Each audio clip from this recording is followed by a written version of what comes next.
Good morning and good evening to everyone joining us from the United States, from India, and from all around the world.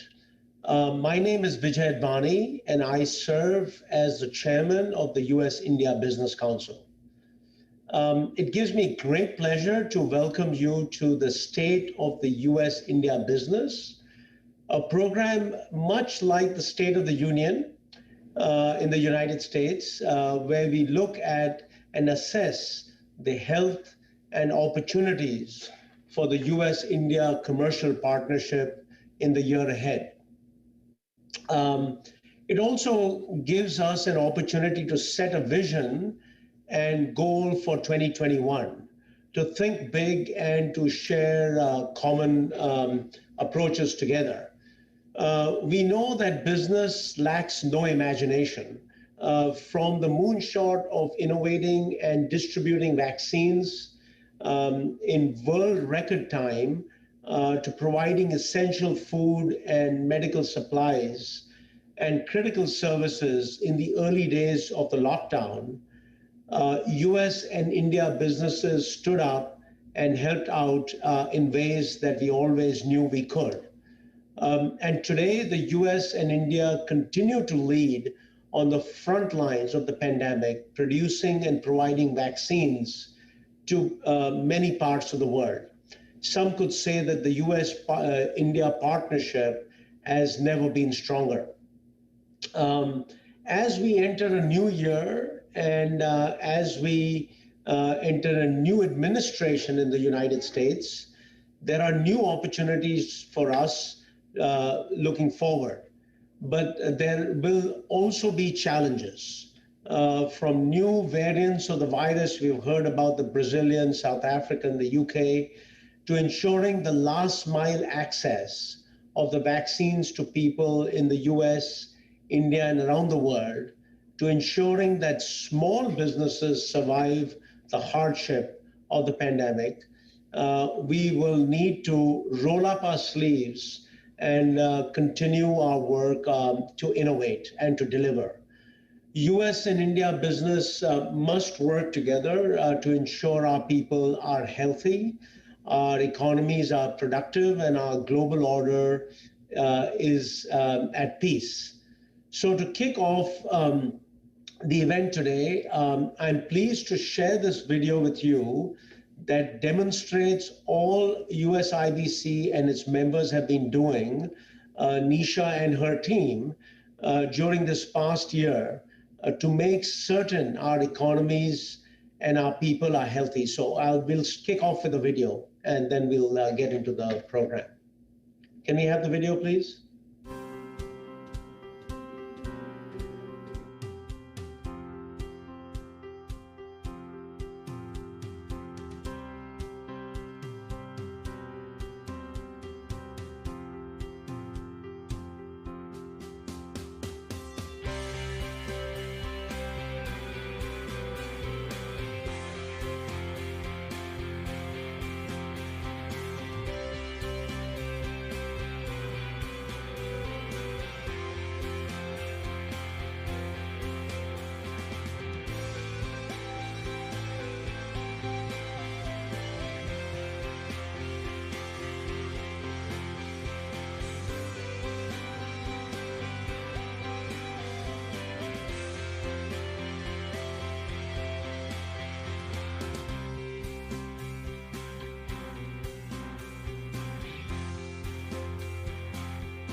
I also congratulate the US IBC on its 45th anniversary this year.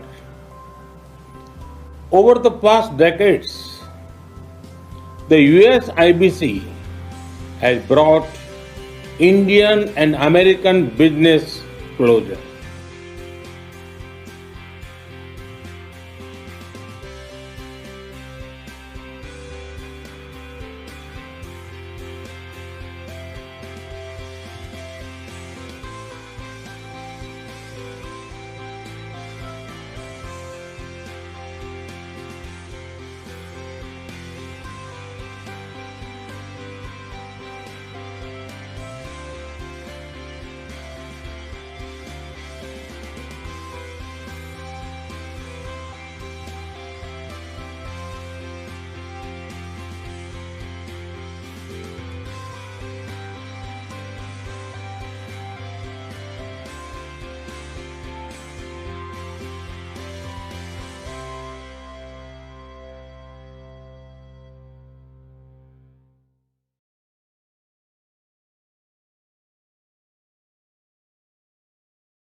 Uh, it now gives me great pleasure to introduce to you a person, a man who frankly doesn't need much introduction. It's my honor to introduce to you Ambassador Taranjeet Sandhu. Ambassador Sandhu is one of the most experienced Indian diplomats on US affairs, having served in the Indian mission in Washington, D.C. twice earlier. The ambassador's deep and long career is marked by service as a permanent mission of India in the United Nations, as well as High Commissioner of India to Sri Lanka, and time spent in Germany, Russia, and many other countries around the world. Importantly, and probably the most important point, is Ambassador Sandhu is a true friend of the United States and the US-India Business Council. Ambassador Sandhu, we welcome you today, and over to you. Thank you. Honorable Minister of Commerce and Industry, Mr. Piyush Goyal, USIBC President Nisha Biswal, congratulations on taking on a more expanded role. Chairman of the Board, Vijay Advani, distinguished members of the USIBC Board, friends in India and in the United States. I'm happy to join the discussion this morning, particularly in the context of the post-pandemic recovery and the next steps in deepening the Indo-US trade and economic partnership. We are delighted to have Minister Piyush Goyal with us today. His insights, his commitment, and his efforts have been key to strengthening our bilateral strategic partnership. I'm also grateful to him for dedicating his time for the closed-door roundtable discussion with USIBC member companies earlier today. Friends, strengthening of India-US economic and commercial partnership is not just in interest of the two nations. It's a force multiplier for the world economy as a whole. It has the potential to accelerate the global growth trajectory, so we need to look at it from a wider prism. We may be tempted to see it from our own little spheres. The broader approach is necessary for the success of our bilateral partnership. Second, we need to keep in mind the medium to long-term objectives. They cannot be forgotten or ignored. Thirdly, I must be candid with you. Trade and commerce is one pillar in our relationship which still needs a lot of nurturing. Other areas have moved at unimaginable speed. We would like to see the same momentum here too. Lastly, we need to take note that India is perhaps the only country which announced structural reforms despite all the challenges it was facing from COVID. India's FDI figures during this period speak for themselves. This points to the inherent strength of India's vibrant federal polity as well as economy and the leadership of the Prime Minister. Earlier this month, Government of India brought out a forward-looking budget for the fiscal year 2021-22. We saw a series of post-budget discussions being organized by different business chambers, including USIBC, to bring together the government and business communities. We are happy that the vision set forth in the budget has been very well received, as evidenced from the latest growth forecast, where economists are expecting a V-shaped recovery for India. The budget also offers much to bolster trade and economic ties. The leadership in both our countries have set forth their vision. At the beginning of the month, Prime Minister Modi and Prime President Biden spoke their second conversation after the elections. There are 5 immediate priority areas for the India-US partnership: healthcare and pharma, including vaccines, digital, innovation, IT and startups, education and knowledge partnerships, clean energy, including LNG and solar, and of course, defense and strategic related sectors. I would like to very briefly touch upon each of these sectors and what it entails for the business and industry in the India and the United States. the budget has allocated 30 billion US dollars for spending on India's healthcare and well-being. Our countries can work together in wide-ranging areas from vaccine development to bulk manufacturing to third country partnerships, from protecting the integrity of supply chains to ensuring universal access to clean water. Both leaders have also pledged to work on combating climate change through a steady transformation of the economy driven by cleaner fuels. Here again, the opportunities for trade are immense. Hydrogen from green sources, cleaner automobiles, and new transportation systems. In the post-COVID world, our digital partnership can only deepen, whether in traditional areas like expanding broadband access to cutting-edge technologies and make use of AI and Internet of Things, etc., etc. We would also like to see more campus-to-campus relations, knowledge partnerships, and collaboration in the STEM areas. If the younger generation in both countries work in synergy, our future is so much more bright.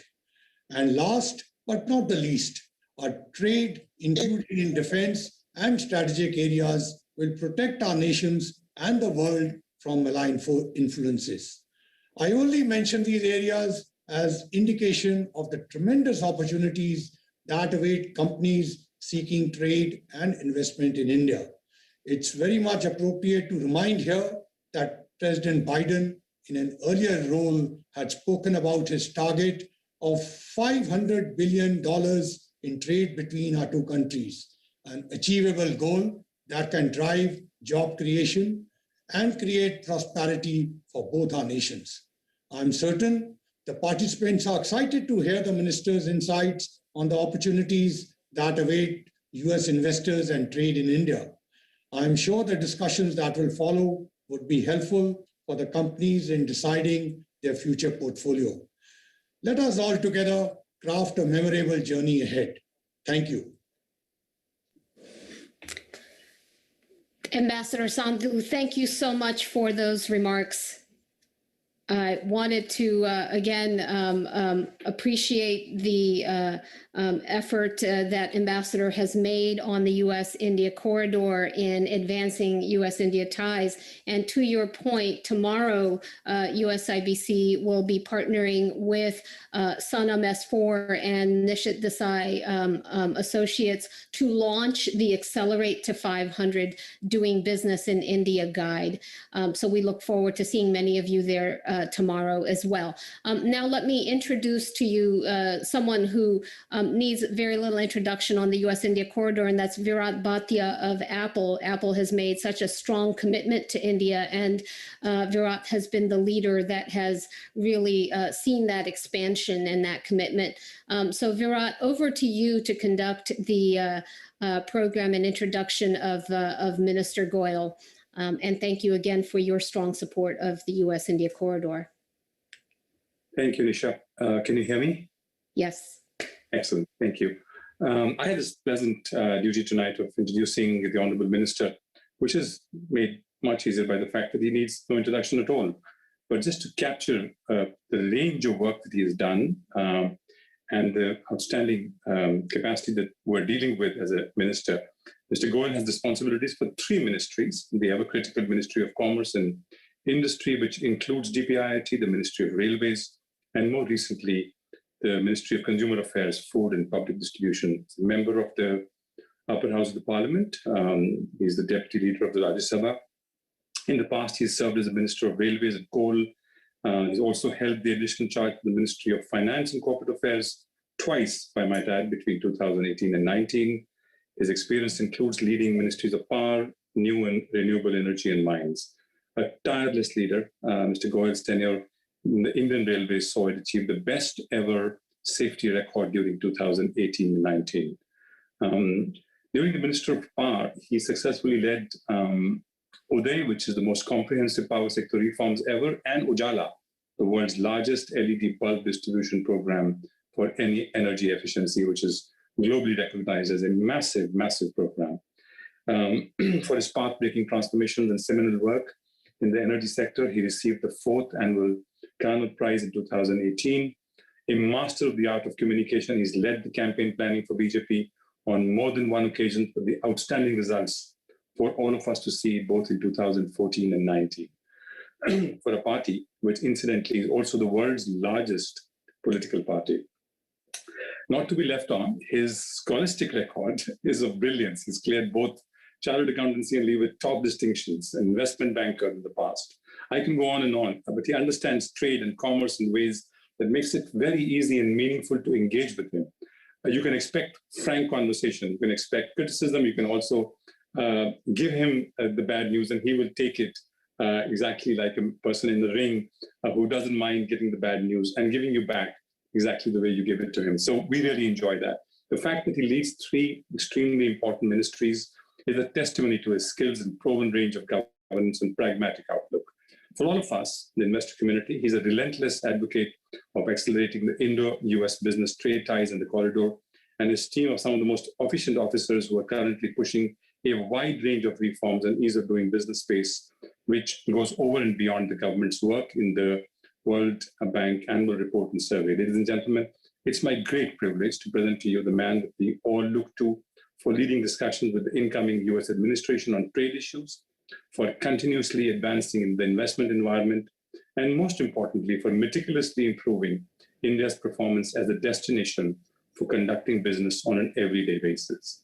I present to you Mr. Piyush Goyal in conversation with Nisha Biswal, Senior Director, Vice President of US Chamber of Commerce and President, US IBC. Honorable Minister. Thank you very much, Virat. Thank you, Mr. Advani. Thank you, Nisha, for putting together this wonderful engagement. Thank you, Ambassador Sandhu, for your very enlightening comments, giving an overview of the India-US relationship. My compliments to the people of the United States for the new administration, which is now firmly in place, tackling issues of urgency like the COVID pandemic.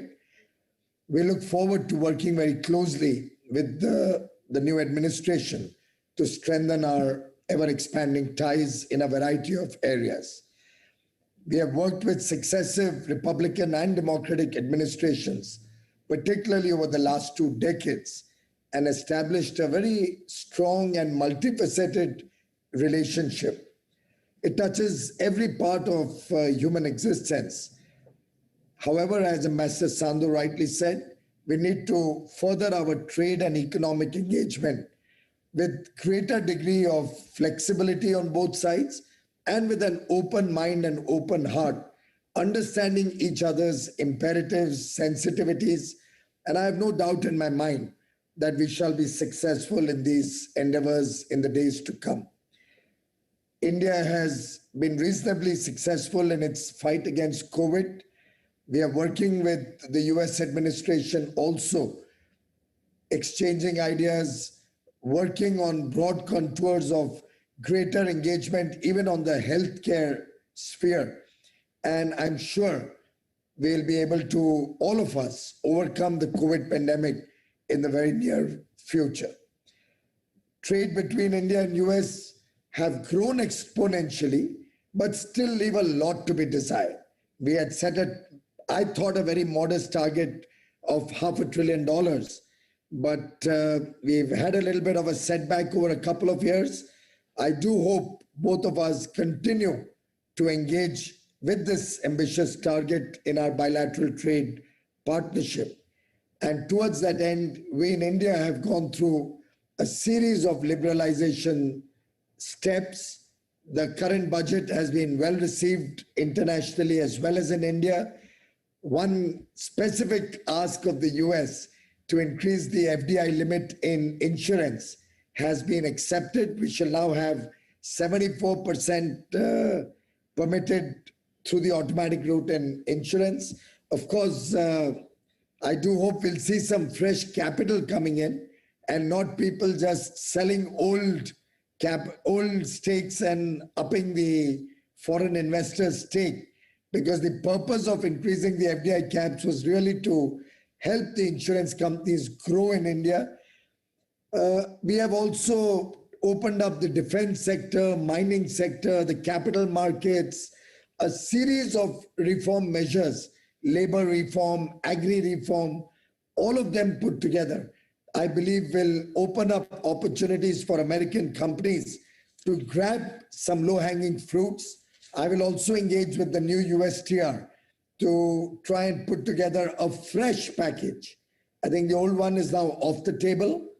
We'll have to all look afresh at different ideas and see how our engagement in the future can really course correct some of the problems that we've seen in the past and prepare both the countries to meet the needs of our people. India provides 1 billion people underserved aspirational market. It's a huge potential. But at the same time, we'll have to look at a fair dealing in our engagement. The US is a large economy, a very technologically advanced economy, high per capita incomes, and I do hope the sensitivities of an economy emerging out of the shadows, wanting to give a better quality of life to its people, increase our per capita incomes, will be kept in mind as we expand our engagement between the two countries. Ambassador Sandhu rightly said that we have much more to this relationship than trade, but as democracies wanting to give a better future to our people, I can assure you we have a lot of synergy in our thinking. The new administration has rejoined the Paris Agreement. I'm delighted to hear that. And in my engagement with the Secretary of State, John Kerry, the new climate envoy of the United States tomorrow, I shall be picking up on our earlier engagements to see how US and India can work together towards a global effort to protect the world from climate change, from pollution, and from future problems if we do not address these issues now. I also look forward to rekindle our institutional mechanism for trade, the Trade Policy Forum, and our commercial dialogue to deepen this relationship through continuous engagements. Together, we can achieve a lot. I do invite businesses in the US to look at India as a manufacturing base from where you can serve a large Indian market and also serve global markets through cost-competitive products, goods, and services in this new post-COVID world with work from home and greater degree of technology-based solutions to day-to-day working. I think India offers a great opportunity for American companies to cut costs, become more competitive, and work in the true spirit of collaboration that we are promising and which we offer to all of you. There are a lot of success stories of American companies. I'm happy to engage with more companies in smaller groups going forward to resolve issues on a real-time basis. I'm also happy to allow Invest India to have an US-India specific desk about which I'm open to ideas. I leave it to Nisha now to take forward the engagement with an assurance that you have an open door in India, walk in at the earliest. Thank you. Thank you so much, Mr. Minister. And thank you for those remarks and setting the scene, setting the agenda for the U.S.-India corridor. I know you have an engagement that you have to go to, but I thought if you might indulge us in just one or two questions, I know that people would be very keen to hear from you on that. You talked about the fact that we need to start afresh on the trade issues between our two countries. And I know that much time has been spent over the last couple of years trying to negotiate the mini agreement. And many thought that mini agreement might pave the way towards more ambition and more confidence in a larger set of issues. Do you think now that perhaps some of those smaller issues, even absent an agreement, might still be addressed? And what is the larger ambition that you seek on the U.S.-India trade relationship? Well, I think the last time around when we were discussing, we were nitpicking with very, very small issues and changing the goalposts in every subsequent conversation. I do hope this time around we can look at the big picture, while of course some of the issues which we were able to resolve can still be brought on the table. But I do think that we have to look beyond that. We have to sort out some of the issues where which are much more relevant to a larger engagement, and leave some of the small things which earlier were kind of deal breakers and therefore were a lot of management bandwidth or political bandwidth was going on the very small issues. I think we need to leave those aside and move into the orbit of a much greater engagement, given the fact that we complement each other. We are hardly a competition to each other. The US has a lot to offer in terms of technology, finance, in terms of innovation, whereas we in India have a large market which we need to serve, but also obviously provide jobs to a large number of people, protect people in agriculture, protect people from low quality products coming in from certain geographies, but at the same time cannot afford to increase the price to very exorbitant levels. So like earlier we were talking of 5G, while of course we would like to engage much more with the US on 5G, but because the competition is not there, if the 5G valuation or costs become exorbitant, then India will not be in a position to accept those costs. So I think the US will have to be very sensitive to price points in India, which matter to an emerging economy with millions of people just coming out of poverty.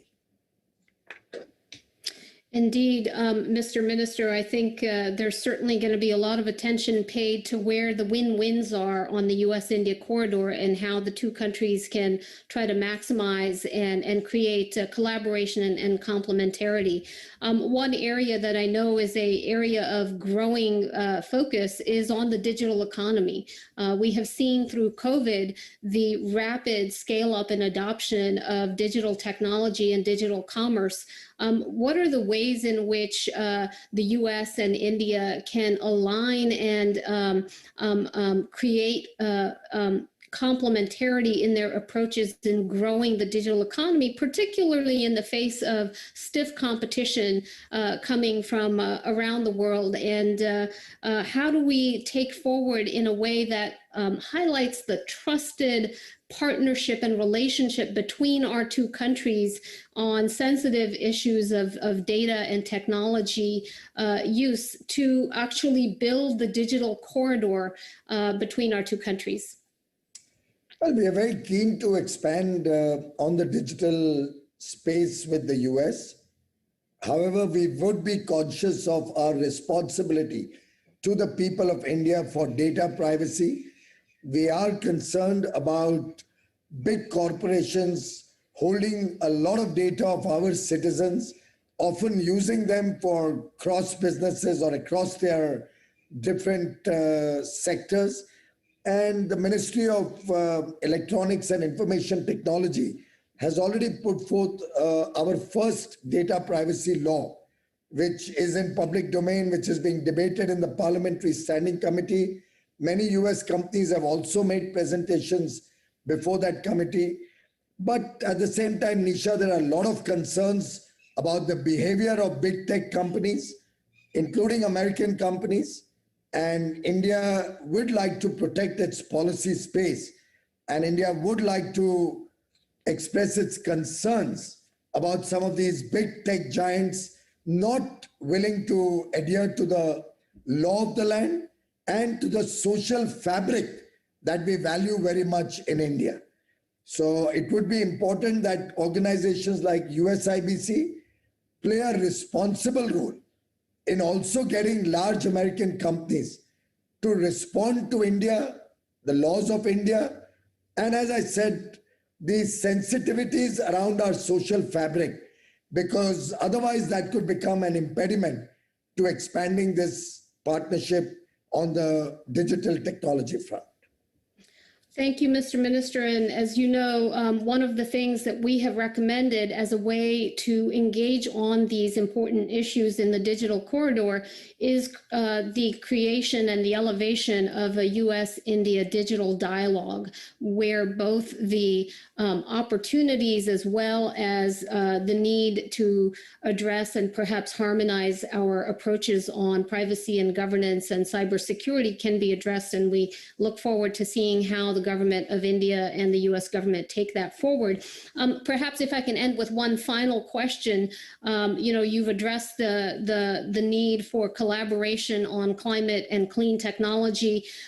We've talked about data. The other major area, of course, as we are emerging from this COVID pandemic, is the collaboration opportunities between our two countries in health and life sciences, and particularly how we address the importance of that trusted supply chain as we look at pharmaceuticals and medical devices that can help address the growing needs in our two countries and around the world. So if I could perhaps leave you with that final question on the opportunity in the health field, and then we will go to our panel.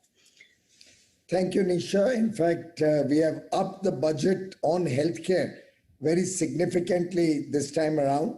We have also decided to invest very large amounts of money over the next 4 or 5 years on the Jal Jeevan mission. That's the target to ensure piped, clean drinking water to every home in rural India and urban India. We'll be investing nearly $80 billion, both between rural and urban India, half-half, to ensure that everybody gets good quality water, because we do realize that water is probably the source of a lot of the illness that we face in India. The health sector is going to be a focus area. We plan to have nearly 200,000 wellness centers across the country, upgrade our hospitals, expand our medical education, expand the skill sets of our nurses and medical technicians. We do believe India is already recognized as, in some sense, a pharmacy of the world. We provide a lot of generic medicines at affordable costs to large parts of the world. Some of your American pharma companies are unhappy about our desire not to allow evergreening of pharma products. When they change the molecule a little bit and they call it a new innovation, want a very high price for that. Now, you're fine to do that in the US, where you have a $50,000 per capita income. Probably you can afford to spend millions and billions of dollars in your healthcare system. We in India are providing free healthcare to 500 million people in India.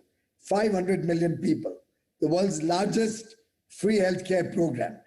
We have a per capita income under $2,000, and therefore our health costs to our people have to be kept very affordable. I do hope American companies will recognize this reality, including your medical devices companies, and rather than trying to push through small tinkering of technologies which don't really impact the medical efficacy of treatment or cure, but are more in terms of your ability to keep high prices intact. Let's not make that a deal breaker in our engagement between the US and India, because that has been a bone of contention for many years. I do hope your pharma companies, your medical devices companies see the writing on the wall, see the reality of a 2,000 per capita income country and a 50,000 per capita income company competing with each other. And if you recognize that reality, possibly we could help you make your healthcare more affordable and ensure that Americans get better quality medicines at affordable prices in the future. Let's work in that spirit of partnership. While we welcome innovation, welcome R&D, but it should be truly of something which is of big, innovative, significant, game-changing nature. Thank you. Thank you so much, Mr. Minister. Thank you for joining us and having that conversation. And I think you've highlighted some of the challenges that we will have to balance in the U.S.-India corridor as we seek to address, the public interest that you spoke of, but also the need to address innovation and the IP protection issues and to engage that dialogue. We have between the U.S. and India an IP dialogue that is taking on some of these issues, and we're looking forward to continuing this conversation both with you and with our members. But I want to once again just thank you very much for taking the time with us today to talk about the state of the U.S.-India business corridor and for your leadership and active engagement on advancing that corridor. So thank you again, Mr. Minister. Thank you, Mr. Ambassador, for joining us. It's my privilege. I know you have to go to another appointment, Mr. Minister, but we're going to continue on the program on our end and turn now to a discussion amongst our vice chairs of the USIBC board. Thank you, Mr. Minister. Thank you. Good luck. Indeed. And now let me turn to the final segment of our program today. We're very proud to have announced 3 vice chairs to the U.S.-India Business Council Board of Directors. That is the CEO of Amway, Mr. Milan Pant, the CEO of Biocon, Ms. Kiran Mazumdar-Shaw, and the Vice Chairman of NASDAQ, Mr. Edward Knight. Today, we bring to you in conversation with these vice chairs, Mr. Arun Singh, Ambassador Arun Singh, the former Indian ambassador to the United States, a longtime friend, not only of me personally, but of the U.S.-India corridor, of the U.S.-India partnership. He has been so active in advancing that partnership during his tenure, both as DCM and ambassador, and certainly has continued to engage that in his post-government career. So we're very thrilled to have Ambassador Singh join us today. Mr. Ambassador, I'm going to turn this over to you to lead a conversation with our very esteemed panel of vice chairs, all of whom are just such titans in their own spheres and are leaders here on the U.S.-India corridor as well. So over to you, Arun. Thank you. Thank you, Nisha. Thank you for all that you do for advancing the India-US partnership and have done in different capacities. And I'm delighted to be again on a USIBC platform because, as you mentioned, I worked closely with USIBC when I was both the DCM and then ambassador in Washington. And USIBC has been supportive of the India relationship even before it became fashionable to be doing so. So again, I'm delighted to be here with a very distinguished panel. Each of the members of the panel have made very important contributions in their specific sectors and to the overall development of the India-US relationship. So to start the conversation, I wanted to turn first to Kiran Mazumdar-Shaw. And you heard in the comments that the ambassador made, Ambassador Sandhu, the minister, Nisha herself, that healthcare is a very important dimension of cooperation between India and the United States. And it is going to acquire even greater prominence in a post-COVID world. So based on where you are and from the perspective of business, what do you see are the continuing challenges in advancing this partnership and what more can be done? Thank you so much, Ambassador. And let me say that, it's a pleasure to be on this panel. I would actually sort of step back a bit and say that I think India and US have an opportunity to really engage on a very strong platform of technology diplomacy. And I think here, it spans across digital technologies, healthcare technologies, space technologies, and many other technologies. And I think each one of them has something very important to offer as strategic alliances. when it comes to healthcare, I believe that we have a large number of opportunities between us. I think you very rightly alluded to some of the unresolved and contentious issues that we must resolve this time around. I think you heard Minister Piyush Goyal, very rightly highlight the issues around evergreening of patents. That's always been a very contentious issue. And he's absolutely right, because the world today ever since we've sort of got into this pandemic, constantly refer to, equitable access when it comes to vaccines. We are clearly recognizing the need for equity and access when it comes to, every aspect of the pandemic. And I don't think, what the minister alluded to is very different from that. I think we have to understand that there is a huge inequity in the per capita income of Indians and Americans. And I think we must be very cognizant of this. But I would like to see us enter into a IP dialogue where we actually resolve these issues in a manner that is equitable, that is fair, and that actually allows both countries to really build this partnership in a stronger way. So I, for one, I believe, would like to focus on a number of,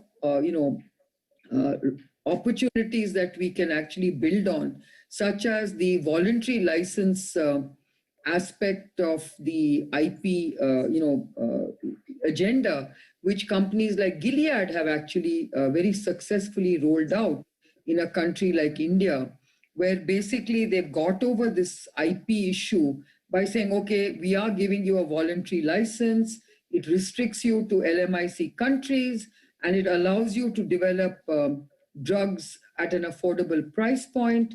And that way they protect their markets and they allow you to cater to the developing world markets and your own markets. And personally, I believe that's a much more amenable way of solving the IP issue than a compulsory license regime, which becomes a little more contentious. Then, of course, there is this whole aspect of price control, et cetera, et cetera. So I think we need to address these kind of issues head on. And I'm very confident we can find resolution on all these fronts.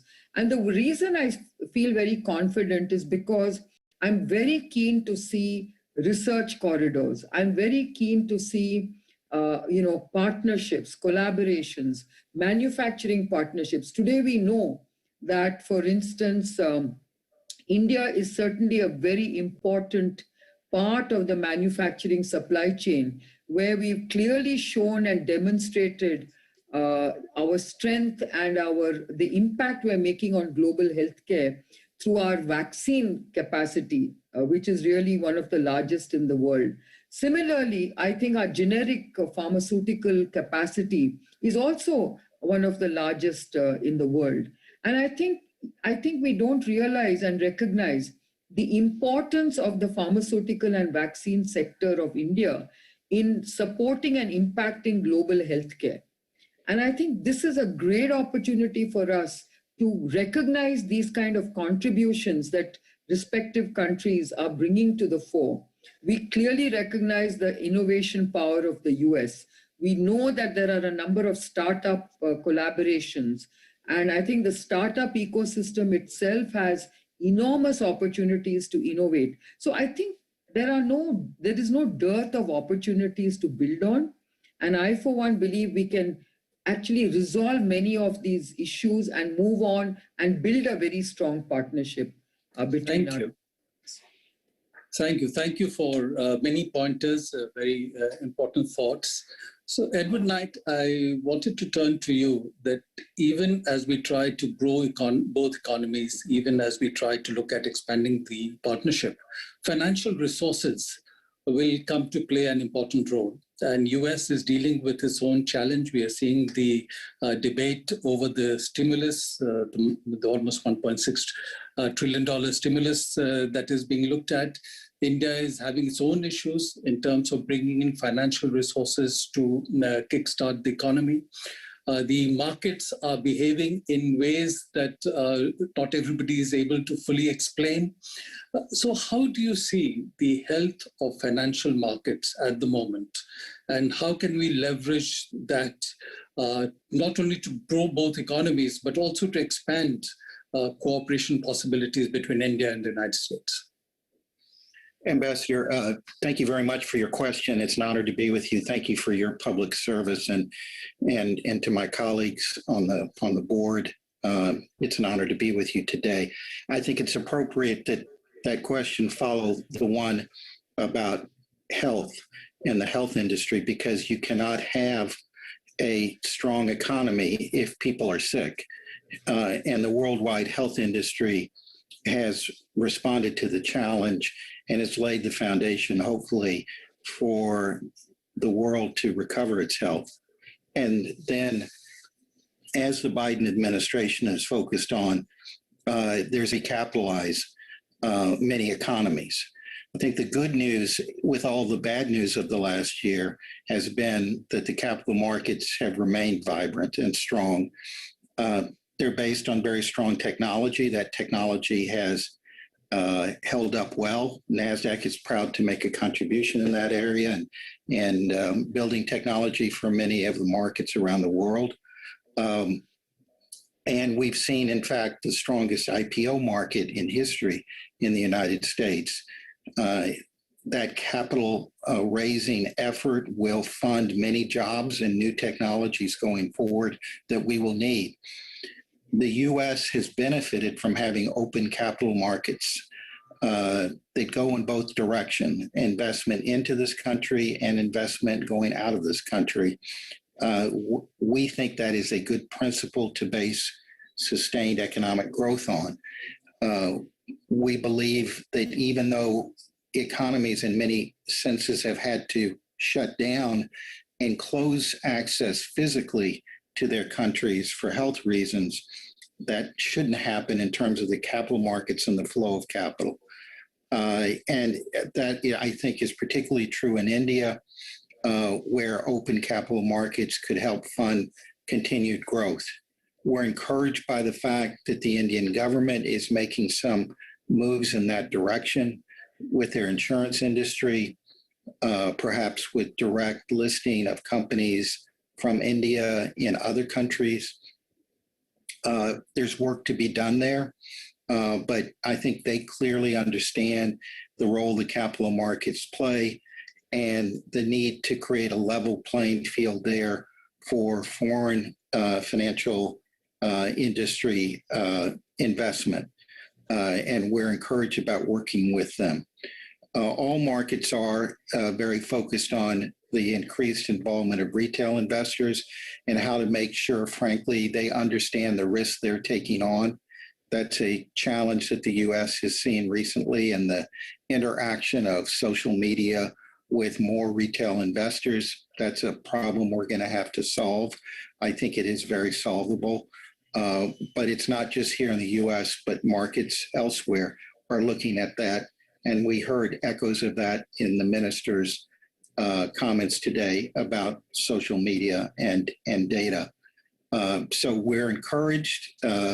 We look forward to working in partnership with the Indian government. We think our goals are in line with theirs for their economy.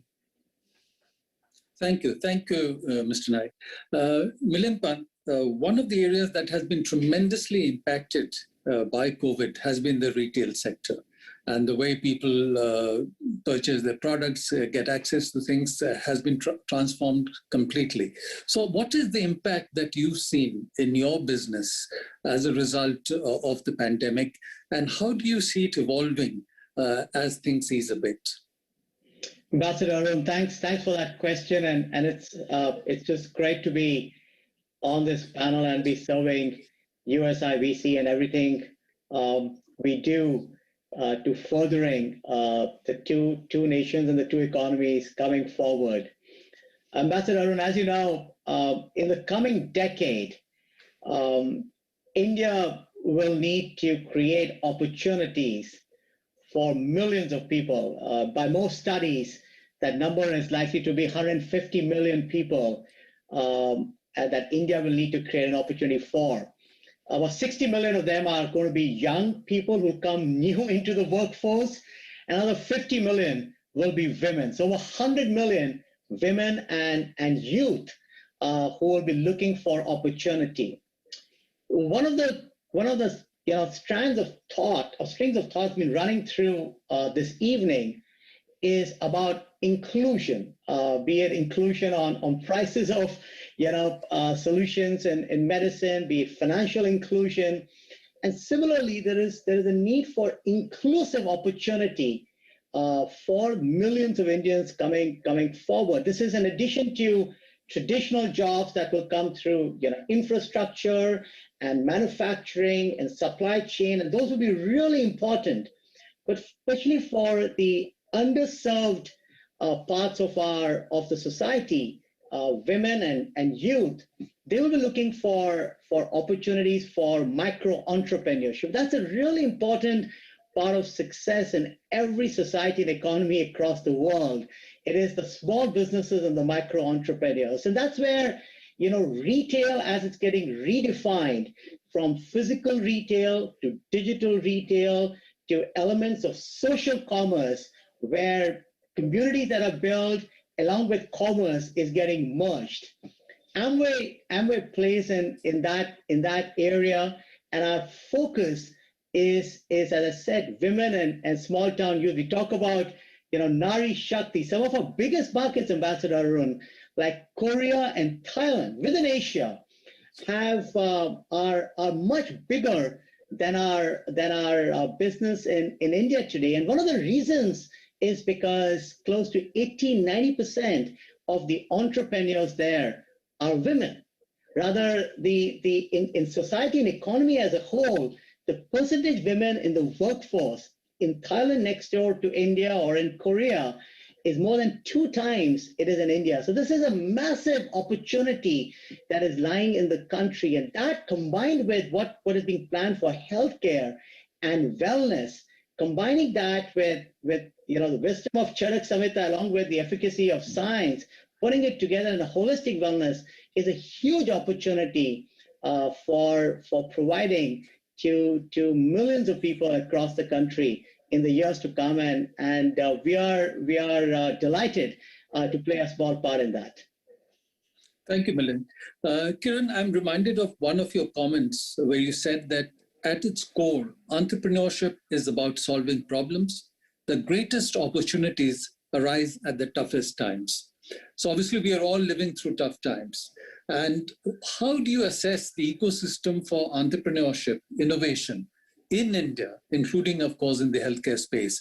And how do we use that to create new opportunities for collaboration with the United States?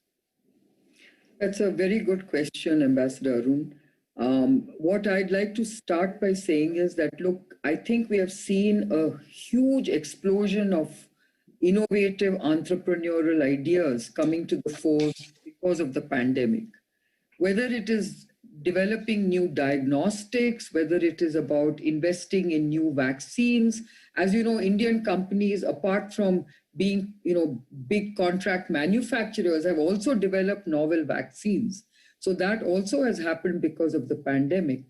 And then, of course, new therapeutics and new, devices, and, Indian industry basically pivoted to come up with, technologies that could develop ventilators and PPEs and masks. And of course, everything has happened in a very, very short period of time.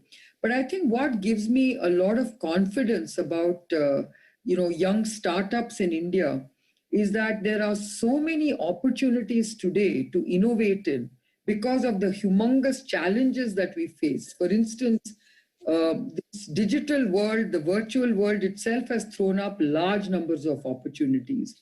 And I can tell you that every day I'm approached by, young companies who have developed very new solutions, new opportunities, and new innovations to address some of these present day challenges. And, if I look at my healthcare sector, where we have over 3,000 startups today, as opposed to a few hundred just about 10 years ago, it tells you what's happening in our sector. And of course, if you look at the digital space, that's even more mind-boggling. Whether it is data science, whether it is robotics, whether it is new softwares or new applications or new ways of creating digital retailing. I think there's so much happening in every sphere that I think this is the way to go. I think someone mentioned on this panel that it's about a huge opportunity in the IPO space. That's where I think we need to really focus on. It's also about co-creation and innovating together. That's the opportunity I see between the US and Indian startup economies. I also believe that there is a large opportunity to partner and collaborate between our academic research enterprises. So I think there's a lot happening, I would say, in terms of what we can address. And I would like to see the startups really gaining a lot of traction. I think we want to make sure that our startups are not stunted, but they actually start moving up the value chain and start scaling up and start being considered as very strong partners of the bigger industries. Today, you'll be very interested to know that most of the innovation that is coming out of the healthcare sector is actually being created in startups and small companies. And that's just because the larger companies are becoming less innovative, and it is far more convenient for them to license or acquire the very innovative small companies. And I don't think India is an exception. So I'm very confident that you will see a plethora of companies in the startup ecosystem that will innovate India into a new kind of economic order. Thank you, Kiran. And keeping with the theme of entrepreneurship and innovation, and as you'd have noted, there is a lot happening in the fintech space in India, perhaps in advance of many countries in the West. How do you see innovation, entrepreneurship, technology developing in the financial sector, of course, in the US, in India, and how do we use that to find new ways of enhancing cooperation between the two countries? Well, I think NASDAQ is a good example in the sense that we are very engaged in selling financial technology around the world. And many of the people who develop it are NASDAQ employees based in India. Our company, like many others, follows that pattern. But the capital markets in India are also very vibrant. And we have a strong relationship with the National Stock Exchange. You have all the elements in India to have a strong early stage, high growth company sector. You have the educational institutions, you have the entrepreneurial culture, and you have the capital markets. So all the ingredients are there. As I mentioned earlier, being open to flows of capital from outside the country creates, frankly, higher valuations and more liquidity, which goes right to investment directly in the country. And I know the Indian government is moving in that direction, but we think it is a model that would work well. And we're very optimistic about the entrepreneurial opportunities and how the financial sector can help with those by providing some of the most innovative technology that's available that would facilitate capital formation. Thank you, Ed. Milind, could you share with us how explosion in the gig economy, health and wellness, and social communities built on social platforms are impacting on the kind of business you're involved in? Arun, Ambassador, that's a great question, and I can just build on what Kiran and Ed said earlier. There is this opportunity in India. This is like almost like the stars are aligned, where we can offer opportunity to women and youth to build communities around holistic wellness, which is a need today in India and across the world. Amway has got partnerships on one side with the Stanford's well program that we've been doing for years together, trying to understand holistic wellness in different societies across the world. We've got our own 700 scientists and patents that we have in place. And then we're going deep into Ayurveda and traditional Chinese medicine, trying to bring out products that get the efficacy of both together. So we've got, holy basil and zinc here in the US that we've launched. I mean, holy basil is tulsi. Every Indian knows about it. But we've got ashwagandha and brahmi in India, and that we're taking to different parts of the world. But all these together in terms of holistic wellness, eating well and a plan-forward diet, sleeping well, modest exercise, all these together need to be as a part of a community. Individuals are unable to do it alone.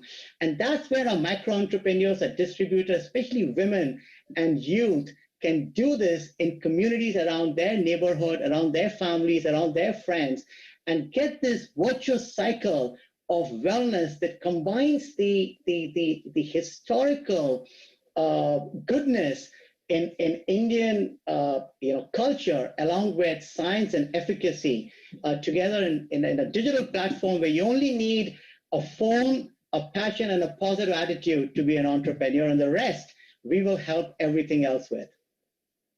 Thank you, Milind. Now, I think we are running out of time, but since we started late, I'm going to seek the indulgence of USIBC to permit one round of very quick answers. And I can't resist talking about, this whole debate about democracy and authoritarianism. And there's been this ongoing debate about techno-authoritarianism is a challenge to the kind of societies we all want to build. So, Kiran, I just wanted to ask you, as democracy, do you see any advantage that we have in terms of the objectives we set for ourselves for innovation, entrepreneurship, and being a democracy, does that give us an added opportunity for building cooperation with the US? Well, I certainly think, democracy is definitely, rooted in the spirit of inquiry and the spirit of, collaboration and I think it is really, really very powerful to build bridges between the two countries, which are really the oldest and largest democracies in the world. So I think that actually plays very, very strongly to what we are both trying to do in terms of research, innovation, trade, and commerce. So I don't think we should lose this opportunity to really build the strategic partnership between our two economies. And whilst we always have issues that we have to contend with, because we are living in a new world, a world where we really don't quite understand what the governance guardrails should be around various kinds of technologies, digital technologies. Today we are talking about how do we levy taxes on digital transactions? How do we basically guard data privacy? I mean, these are all evolving areas, and that's where I think we really need to engage in a lot of dialogues between democratic countries to really understand what is good about all these technologies, and let's not, as to use the phrase, throw the baby out with the bathwater. I think there's a lot of merit in looking at these technologies and the opportunities they offer, and find ways of really creating very responsible guardrails that allow us to really, really use them and leverage these technologies in a way that really grows both economies. Mm-hmm. Thank you, Kiran. The Trump administration had ordered delisting of many Chinese companies because they felt that they were not transparent enough or sharing the required data for them to be listed properly. So from your experience, how do you see the comparison between companies coming from democratic countries and those from authoritarian states in terms of their being able to access financial markets in the United States or globally? Well, I'll put it this way. The Indian economy has many advantages, and one of it is the strong rule of law in India as a foundation for financial transactions. It is no accident that the United States and India enjoy two of the largest financial markets in the world, because at their foundation are strong legal institutions. So it puts us in a position for a very strong bilateral financial relationship between the United States and India. But to have really strong, vibrant financial markets, capital markets, you need the rule of law. You need to have confidence in courts and confidence in the enforcement of securities law and related laws. We have that in the United States. You have that in India. It lays the foundation for everything else. Thank you. So Milind, turning to you, of course, in your business, there's a lot of micro-entrepreneurship. Women entrepreneurs also play a very important role, and you are present in a large number of countries. So how do you assess your experience in a democratic country as against that in an authoritarian country? Ambassador Arun, I've had the good fortune of growing up in India and working there for quite a few years. And then my family and I have now lived in 3 continents and across 5 countries, including in South Africa, Thailand, China, and now in Western Michigan in the US.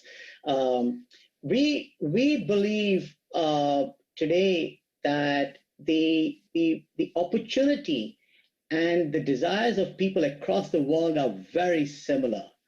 We are all more similar than different, and all of us are looking for freedom. We're looking for flexibility. We're looking for economic growth and economic freedom. Specific to your question, as USIBC, we all believe that the potential of the India-US partnership has always been bright. But now perhaps it is the time to convert that potential into actual performance. We have such tailwinds between the 2 societies, the 2 economies, people in both the countries, and I'm very energized with the possibilities ahead of us in the coming years. Thank you, Milind. I just wanted to thank all the panelists for their very, very insightful answers. Nisha, now back over to you. Thank you so much, Ambassador Singh, for this very interesting conversation. I know we've touched upon in the course of today's program a lot of very important issues facing the U.S.-India corridor. We have heard from the minister and from Ambassador Sandhu on the great potential that exists between the United States and India and the opportunities for collaboration. And we've heard from our chairman, Vijay Advani, on how he sees the scope for future growth in the U.S.-India corridor. Our vice chairs in conversation today explored a number of different areas, and we touched upon the major growth opportunity in collaboration in health, in the digital economy, in the consumer economy, and also in climate and clean energy. At the heart of all of this collaboration will be the dialogue that takes us forward in harmonizing some of our approaches. As we address India's desire to engage in more and more of these innovative sectors, and the opportunity for collaboration in research and development and deployment of new and advanced technologies, new and advanced drugs and medical technologies, as well as virtually every other sector. It will require us to also think about how we address key aspects of innovation, including on intellectual property. And those are conversations that I think are the foundation of deeper collaboration between our 2 economies, between our 2 industries, and fundamentally between our 2 peoples. So we at the U.S.-India Business Council council, working with our members, working with our illustrious board, including our chairman, Mr. Vijay Advani, and our vice chairs, Kiran Mazumdar-Shaw, the executive chairman, I should note, of Biocon, Milan Pant, the CEO of Amway, Ed Knight, the vice chairman of NASDAQ, and so many others who have really invested in this council and this corridor. We look forward to engaging that dialogue and ensuring that all of these important perspectives, many times which come from different views, points of view from different parts of the corridor, whether you're an Indian company engaging in the United States, an American company engaging in India, and find the ways forward to address both the divergent approaches as well as the convergence in opportunity that we all want to see unleashed. So we welcome all of you to join us in that journey. And tomorrow we will continue this focus as we launch the Accelerate to 500 series and launch a report on doing business in India in collaboration with Sanam S4 and the Nishit Desai law firm. So see you tomorrow. And until then, keep doing what you're doing and expanding the opportunities between the United States and India. Thank you again.